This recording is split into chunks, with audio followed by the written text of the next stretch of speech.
The Cleveland Crackheads, the Boston Bath Salts, Sweat versus Sweat, Addict versus Addict.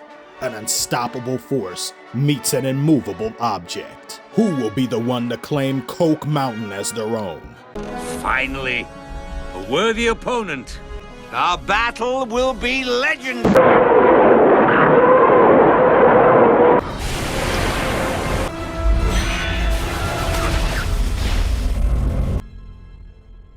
But wait! There's more!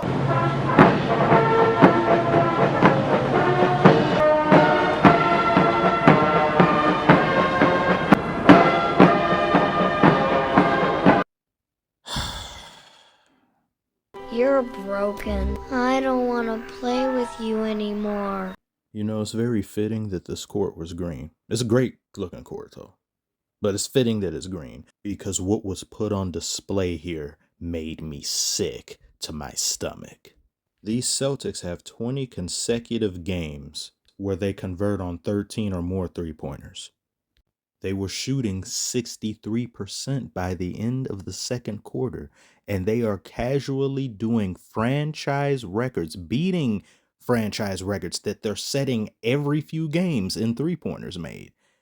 It's absolutely demoralizing. Everybody on this team needs to be put on the FBI's most wanted. Everybody can shoot threes. Everybody's a problem. Everybody is addicted to some sort of illegal substance. And they're doing all this illegal activity when Drip Stop's Rezingis has still yet to return. As long as I got my suit and tie, I'ma leave it all on the floor tonight. He looks like he's about to make a contested three.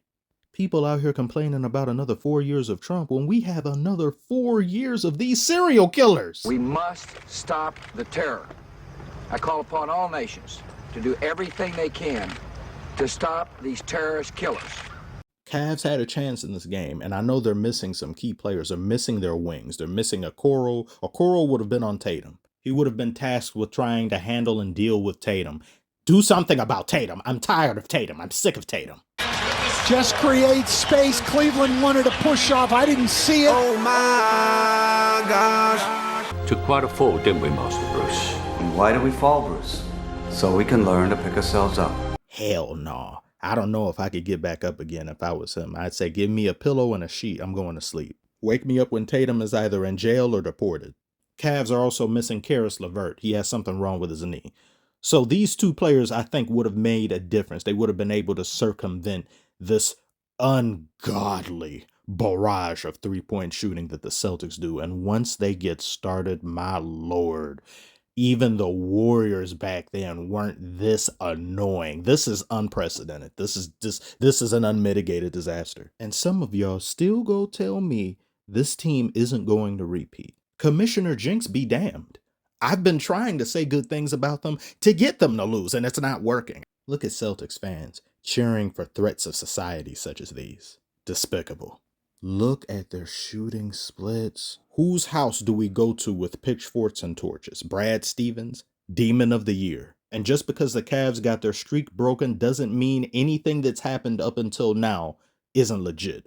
The team is legit. I don't want to see stuff like this when they have to play a real team. Were the Warriors not a real team? It's very shameful and irritating that there's narratives in the NBA community that either won't go away, even with the introduction of new information that's in direct contrast to what was previously established. That same thing will still be overhead for basically a year, 2, 3 years after that. And you also won't have people giving teams and players credit for anything that they do that's historic or something. Like this Cavs team was only the second team in NBA history to make it to 15-0. That's something that matters. Now, I know that East Conference, that conference over there got more holes in it than SpongeBob. But when the Cavs faced legitimate threats in some of these teams, they not only overperformed, but they shattered expectations. They are expertly coached by Atkinson. They've got great, amazing chemistry. Cavs were leading the league in scoring and field goal percentage coming into this game. And they really did an amazing job of playing defense against the Celtics, who have an amazing defense themselves. the league's best, damn near. It's like 1 to 2 league defenses going up against each other, or 1 to 3, something like that.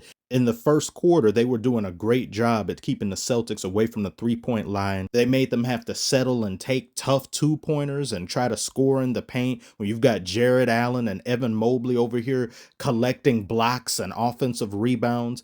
Huge deterrence for anybody who even dares to want to go into the paint if you're an opposing team against the Cavaliers. And you had solid contributions and great games from some players like Craig Porter, who he was undrafted. He had a big game for the Cavaliers. You had Niang doing these great cuts. They kept feeding him. He was just going there using his quickness, and the Celtics were having trouble dealing with him and just looking at many different ways in which the Cavaliers can score. Unfortunately, after a certain point, the Celtics start to wake up, and when they do wake up, you have an unrelenting assault of barrage of 3-pointers. But I believe the Cavs in this game showcased to the rest of the teams in the league the one way in which you beat the Celtics. They have to beat themselves and shoot themselves out the game.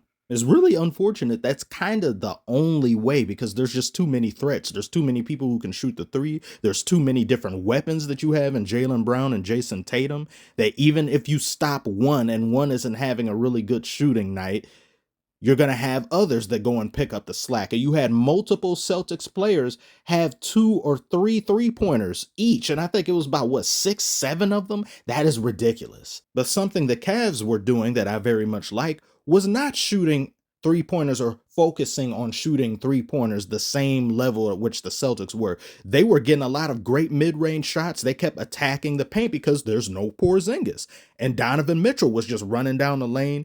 You had a lot of them doing that. But a point in where I think the Cavaliers messed up in this game against the Celtics, despite missing 2 important wing players, was just them trying to sometimes match the 3-point shooting of the Celtics when they were doing a good job coming back on 2-pointers and threes that were organic. They weren't forced. They weren't really set up. It just came as a means to an end.